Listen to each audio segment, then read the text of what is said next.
Hello बच्चों, जेयू की problems के सॉल्यूशन डिस्कस करते हैं and let us begin with question number 1। So two identical point charges दोनों को अगर प्लस क्यू मान लें तो फिर आपको बताना है ई वर्सेस एक्स ग्राफ का नेचर कैसा होगा। So remember, if two point charges, two similar charges are there at the mid point, electric field कितना होने वाला है? जीरो, विच मीन्स कि when you are very close to left charge, तो किसी भी चार्ज की खुद की लोकेशन पे ई इंफिनिटी को अप्रोच करता है। It can not be having any finite value, जैसे सी में गिवन है, नॉट पॉसिबल, या फिर A also not possible. So खुद चार्ज की लोकेशन पे E will be approaching to infinity, which is also the case for right charge, इसकी location पे भी फील्ड इंफिनिटी। जब भी E वर्सेस X का या even magnetic field versus distance का ग्राफ होगा, एक बड़ी डिफॉल्ट अजम्पशन ये है कि rightward electric field is chosen as positive और leftward electric field is chosen as negative. तो जब हम लेफ्ट वाले चार्ज के बहुत क्लोज हैं तो इन पॉइंट्स पे फील्ड राइट में है, इसलिए positive. When we are close to the rightward charge, इसके बिल्कुल पास इलेक्ट्रिक फील्ड लेफ्ट में है and hence it will be negative. तो E is positive, then zero, then negative, और ये सारी कंडीशंस डी पार्ट में ही फुलफिल हो रही है। Moving to question number 2, three capacitors are joined in series, और कितना easy सा question है। One of the ways to solve this type of problem is कि let us say we can find equivalent capacitance, वो एक option है of course।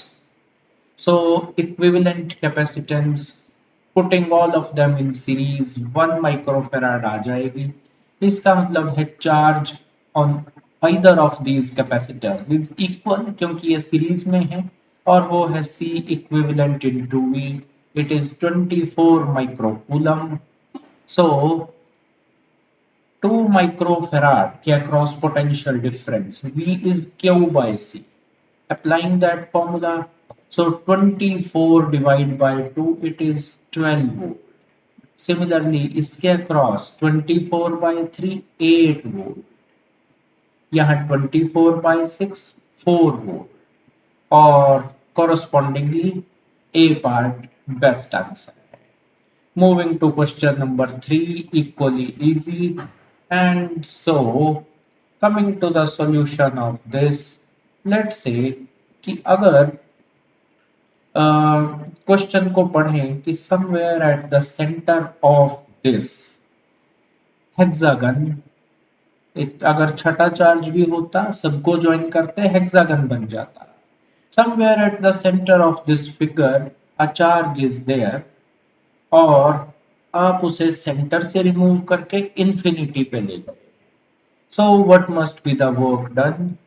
So the fact is, electric field में कभी भी चार्ज एक पॉइंट से दूसरे तक मूव किया जाए तो work done by external agent is Q into final potential minus initial potential, और कॉरस्पॉन्डिंगली यहाँ वर्क का मैग्नीट्यूड आ गया है क्यू इनटू, सो 6 के 6 चार्जेस की वजह से सेंटर पे पोटेंशियल भी पता है, ये किसी एक की वजह से, और because scalar is quantity है potential, so we just multiply by 6, we have the answer as part B। Regarding question number 4, so the surface of a conductor, whatever be its shape, is always equipotential।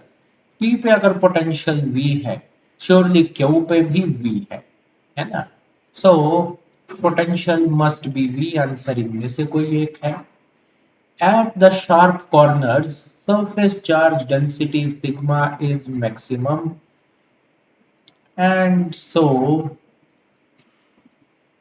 by that logic, in comparison with P, Q lies on a flat portion, या surface charge density कम होगी। तो P पे sigma है तो Q पे हो जाएगी less than sigma. तो फर्दर कंडक्टर के सरफेस के जस्ट पास E है sigma by epsilon not.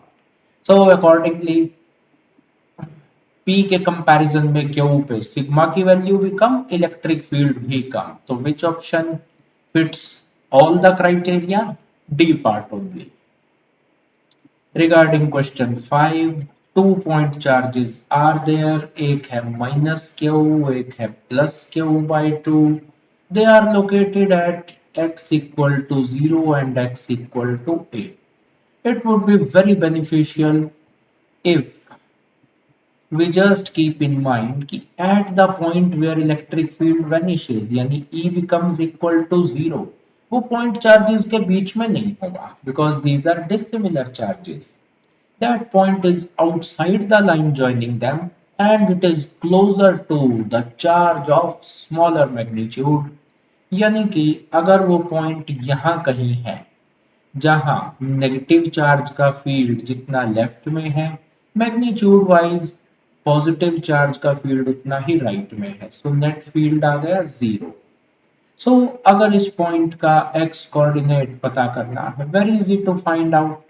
Minus Q का फील्ड ऑफ कोर्स लेफ्ट में है, magnitude is 1/4 pi epsilon naught Q by X square, plus Q by 2 से डिस्टेंस हो गया x minus A.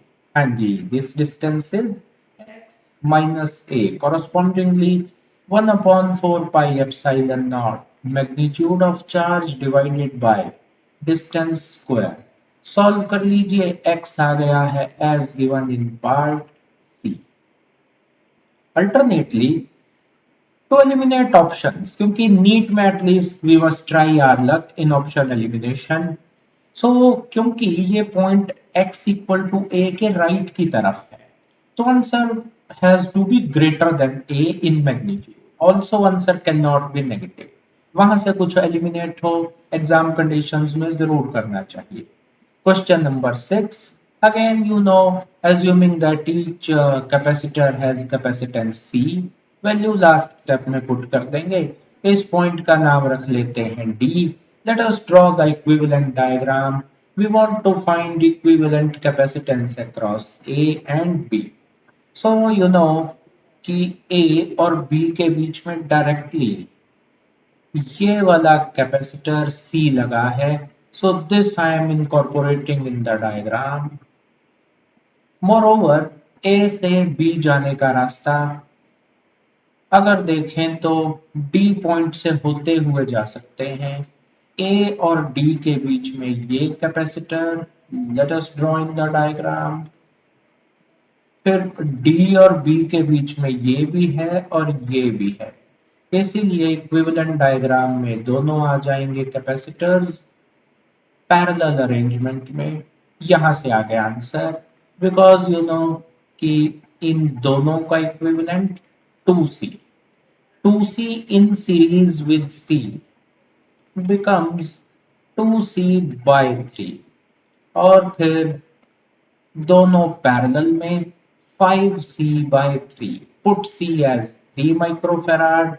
Answer is 5 microfarad. So very much of an easy problem, I guess. Moving to number 7. So in this question number 7, as you will observe that one of the simple things is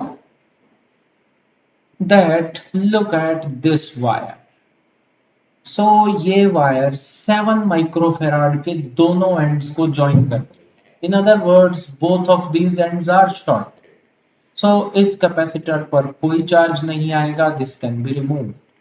in fact 9 और 9 farad का microfarad का जो series combination है, even that can be removed, क्योंकि इसके भी दोनों and same potential पे है।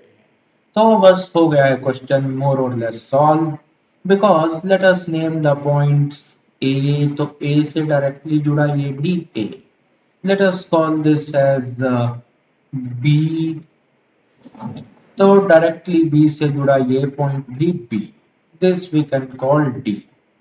So equivalent capacitance across A D क्योंकि फाइंड आउट करनी है तो ए बी के बीच में 6 माइक्रोफेराड, ए बी के बीच में ही 4 microfarad. So eventually both are in parallel arrangement that we have found. A B के बीच में 8 माइक्रोफेराड भी है. So that means all three are in parallel arrangement. And then BD in series. So sorry, BD के बीच में सिर्फ एक ही रह गया 36 microfarad. So eventually you have 18 and 36 microfarad in series across AD. And that means when you apply a source of you see 40 volt, so capacitances are in ratio 1:2. Potential would be divided in inverse ratio of this 2:1. So 40 को 2:1 में divide किया 80/3 volt and then 40/3 volt. सारे parts के answer आ गए. So because we know that between A and B, what is the potential difference now? 80/3 volt. So इन्हीं points के बीच में तो 8 माइक्रोफेराड का कैपेसिटर लगा है. So eventually charge on the 8 microfarad capacitor using CV. So C और V हो गया है 80/3. So it is 640/3 microcoulomb. Exact option तो आ रहा है 213 point something. But as a closest option, we can take part C. Similarly, potential difference to 80/3 है 26.66. Closest is 27 volt. Moving to 8th, very simple question, which can be solved in two ways. So if two bodies are joined and assuming they are conductors, then charge flows until the bodies reach the same potential. So यहाँ charge था Q, यहाँ है -2Q. I would in exam conditions definitely like to solve it by shortcut. System पे total charge कितना है -Q. Divide that in the ratio of radii. So -Q को 1:2 में divide किया, इस पे फाइनल चार्ज आया -Q/3. दूसरे पे फाइनल चार्ज आया -2Q/3. That is the answer. So left वाले स्फीयर का चार्ज +Q से चेंज होके -Q/3 हो गया. Definitely how much charge has flown? 4Q/3. D part is correct. But मान लीजिए आपको लगे कि ये तो हवा में शॉर्टकट हो गया. What would be a significantly simple analytical method? या फिर ऐसा क्वेश्चन CBSE में आए.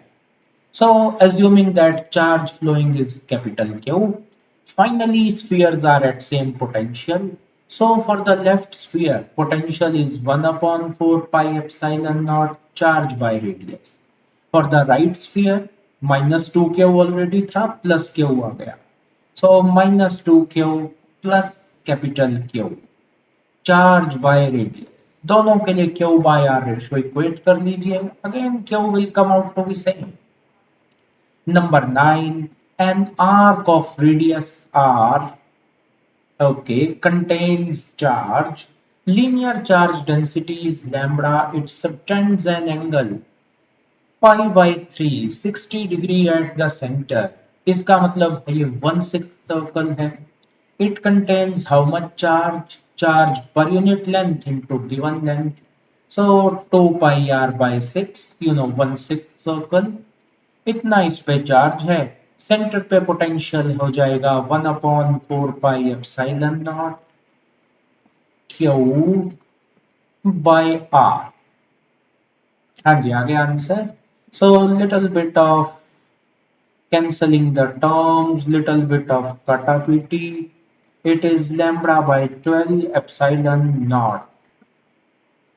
Moving to 10th. Two equal charges are fixed at points on the y-axis like this, y equal to plus a or minus a per, and there is a negative charge which is released from, sorry, जो fixed है वो negative, जो release किया है वो positive है। तो definitely forces का कंपोनेंट लेके इस चार्ज पे नेट फोर्स ओरिजिन की तरफ है। It will perform oscillatory motion, but that oscillatory is not going to be harmonic because you know that the distance 2a is a large distance। 2a की जगह यहाँ small distance होता, फिर SHM हो सकता था। Right now it is just oscillatory, not SHM। 11th, so charge on the outer sphere is Q, charge on the inner sphere after grounding is Q prime. So which sphere is earthed? Inner. If a body is earthed, its net potential due to its own charge as well as charge of neighboring bodies is zero। So inner sphere का खुद के charge की वजह से potential plus outer sphere के charge की वजह से पोटेंशियल जीरो है। So Q prime is minus Q R1 by R। Totally good. 12th problem, so drawing the diagrams we need to find potential at origin at the points x equal to x naught, 3x naught, 5x naught, so on up to all odd multiples of x naught, you are placing charges plus q. But at the points 2x naught, 4x naught, and so on, you are placing charges minus q. So how about potential at origin? So potential at origin is surely 1 upon 4 pi epsilon not Q by x not into, हाँ जी, positive charge की वजह से term आई 1, negative की वजह से minus Q by 2x naught plus Q by 3x naught minus Q by 4x naught and so on. And you know यही basically log 2 to the base e की series है, hence the answer D part। Coming to 13th question देखते ही एक बात तो clear हो रही है कि this segment B C is an open part of segment. So B to C तो कोई करंट फ्लो नहीं कर रहा। इन अदर वर्ड्स इस 1 ओम रेजिस्टेंस में से करंट डेफिनेटली जीरो हो जाएगा। सो बाय दैट लॉजिक इस पॉइंट को अगर आपने 0 वोल्ट पे प्रिज्यूम किया तो लेफ्ट वाले सर्किट में करंट है 10 बाय 5, 2 एम्पियर करंट है। तो this we are presuming at 0 volt. हर पॉइंट का पोटेंशियल लिख लेते हैं। क्लियरली ये हो गया प्लस 10 वोल्ट पर। ए पॉइंट हो गया, हाँ जी, 10 माइनस 4, 6 वोल्ट पर, और 6 minus 6 be 0 volt पे as expected। Remember when you move from B to C and cross the cell, B 0 volt पे है, C would be at plus 4 volt क्योंकि आपने सेल को क्रॉस किया, लेकिन 1 ohm रेजिस्टेंस में से करंट जीरो है। No potential difference arises when we cross this resistance। Right वाले सर्किट में भी देखिए एंटी क्लॉकवाइज सेंस में करंट है और कितना 20 by 10 it is 2 ampere. So you are at C when you go from C to D potential decreases by how much 8 volt. तो D पे पोटेंशियल है 4 माइनस 8 यानी माइनस 4 वोल्ट। इस पूरा एनालिसिस में ज्यादा टाइम नहीं लगा, आंसर भी आ गया। Now VA minus VD is A पे है 6 वोल्ट, D पे है minus 4, hence the answer C part. Coming to 14th, surely circuit में 200:40, ये तो 5:1 में है। एंड सर्किट इज बैलेंस्ड अगर ये दोनों भी, हाँ, यानी 100 और इन दो का इक्विवेलेंट ये भी 5:1 में।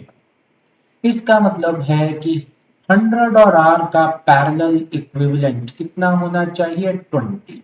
I repeat, the parallel equivalent of 100 ohm and R must be 20 ohm. So solve कर लीजिए। 1/R is 1/R plus 1/100 equal to 1/20. R comes out to be 25 ohm.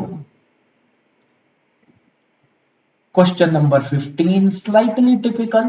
14 resistances are there, but इसका answer मैंने तैयार कर रखा है already. तो D part is correct answer. और कैसे? स्टेप नंबर 1, टू जज की प्रॉब्लम में सिमेट्री कहां पे है, सिमेट्री है भी या नहीं। Simply connect a battery, immediately you will find कि C and D are at same potential. You will also observe that E and F are also at same potential. Same potential के points को join करते ही equivalent circuit ऐसा बन गया। And then by concept of series and parallel eventually you arrive at the answer.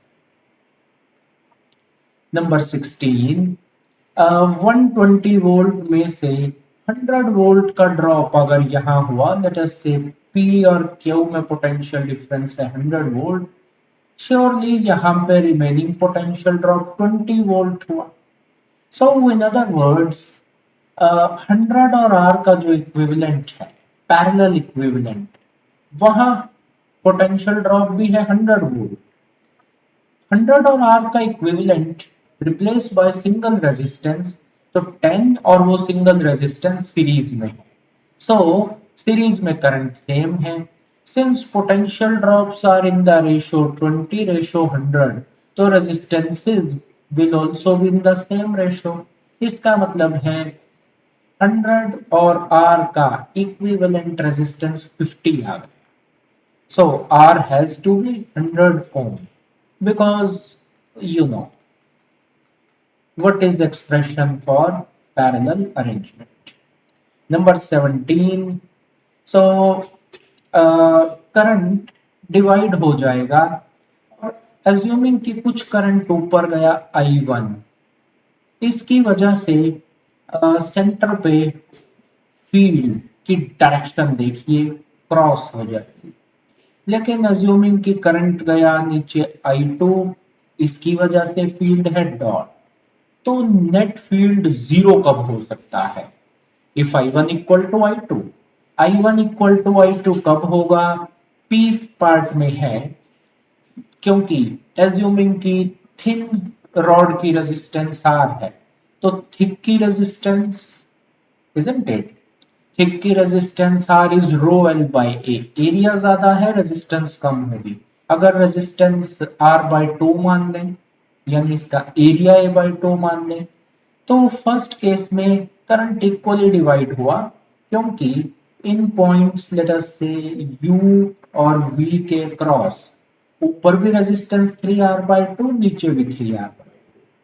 लेकिन यहां पर U और V के क्रॉस ऊपर रेजिस्टेंस अलग है, नीचे अलग, currents are unequal, field is not zero.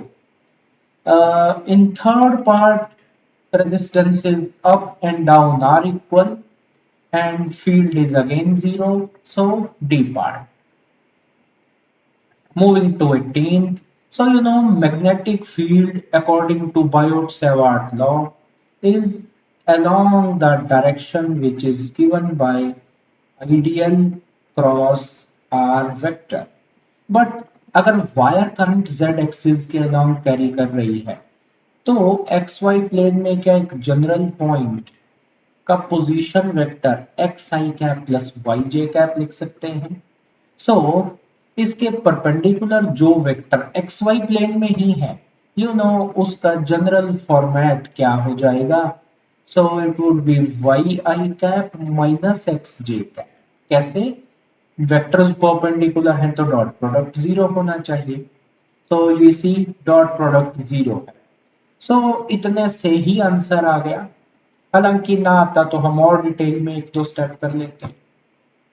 So moving to 19, radius of a circular coil is r. So, assuming कि आपने क्वेश्चन सही किया या टेस्ट में एक गिवन क्वेश्चन का सॉल्यूशन सही किया, फिर भी मैं रिकमेंड करूंगा सारे सॉल्यूशन सुनते रहिए। टीचर कई बार आपको ऐसा शॉर्टकट बताएगा जिससे आपका फ्यूचर में बहुत टाइम सेव हो जाएगा। And to sum up the things, 19 में because we know magnetic field at centre क्या होता है, mu naught I by 2r, because you also know magnetic field at axis क्या होता है। Yes, exact formula we know. Let us divide both and you will find कि इनकी जो ratio है, it is a formula worth memorizing because in questions like this, ratio 1 ratio, okay, इस case में ratio 2√2 given है। Let us square both sides, 1 plus x square by r square cube is 8। हाँ जी सही बात है।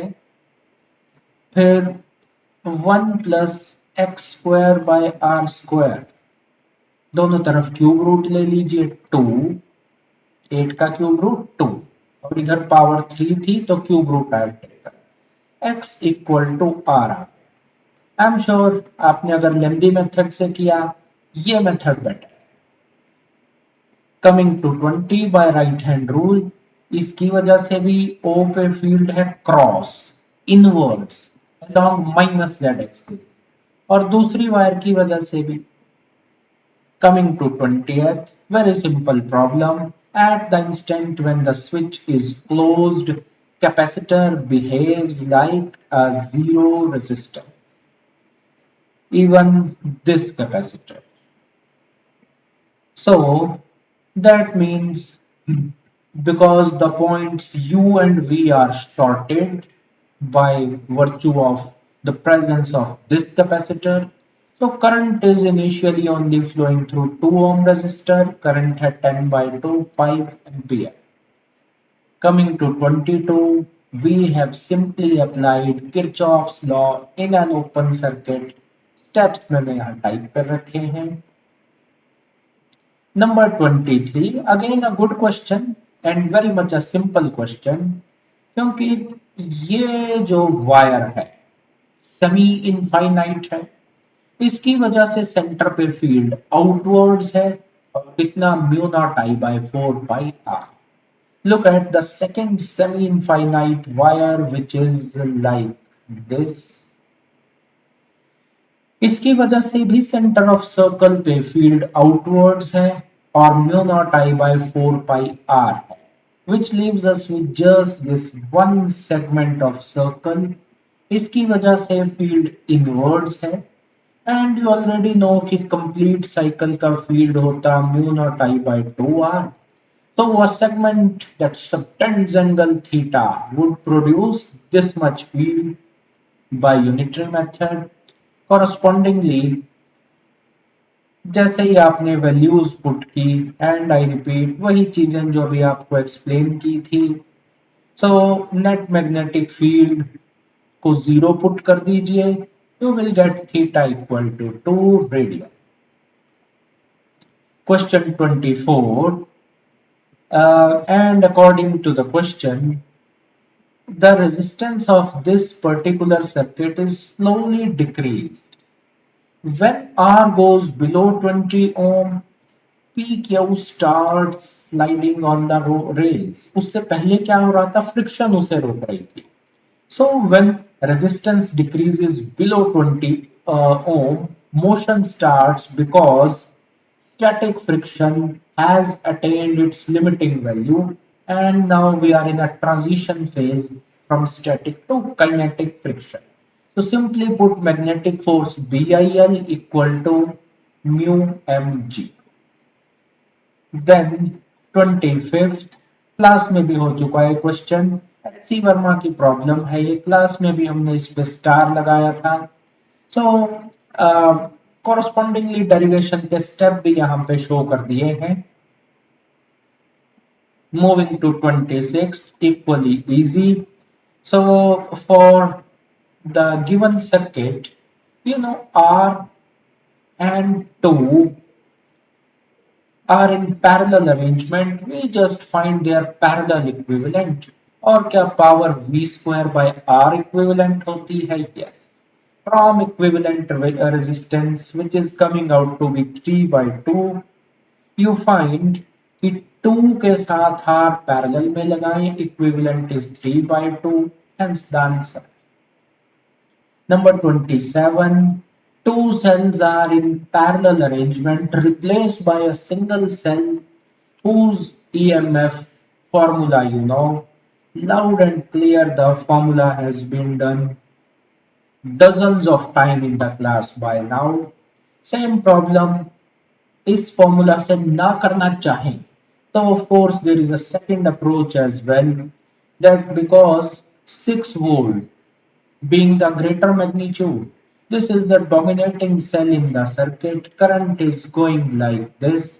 So circuit में net EMF 3 volt, net resistance 3 ohm, correspondingly current in the circuit is 1 ampere. तो जो 6 volt का cell है क्योंकि वो डिस्चार्ज हो रहा है, तो इसके across terminal potential difference TPD would be E minus I R 6 minus 1 into 1. You have the answer. Alternately, because the 3 volt cell is getting charged, so terminal potential difference across it would be E plus IR. So 3 plus 2 into 1. Same answer, 3 methods. Number 28, mesh के problems अगर आपने solve किए हैं तो symmetry की search करनी है, जिसके लिए छोटा सा काम क्या करना है, connect battery across the end points A and B. When you do that you will find that given set of points are at same potential, और एकदम से सर्किट सिंप्लीफाई होके सीरीज पैरेलल से आंसर आ जाए. इवन जो board level पे आपके पास एक प्रॉब्लम है, you need to find equivalent resistance across a skeleton tube, across body diagonal, face diagonal, across an edge and so on. More or less same method है ये. Locate the symmetrical points which are at same potential and simplify the circuit.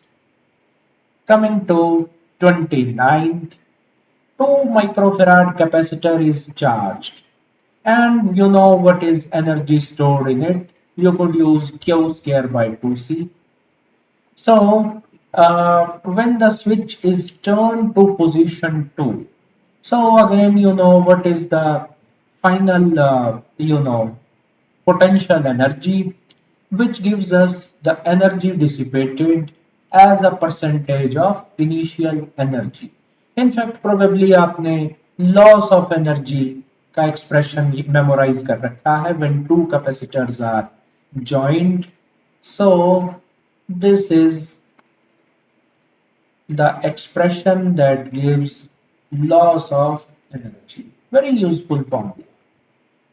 Last problem, n drops are merged to form a big drop.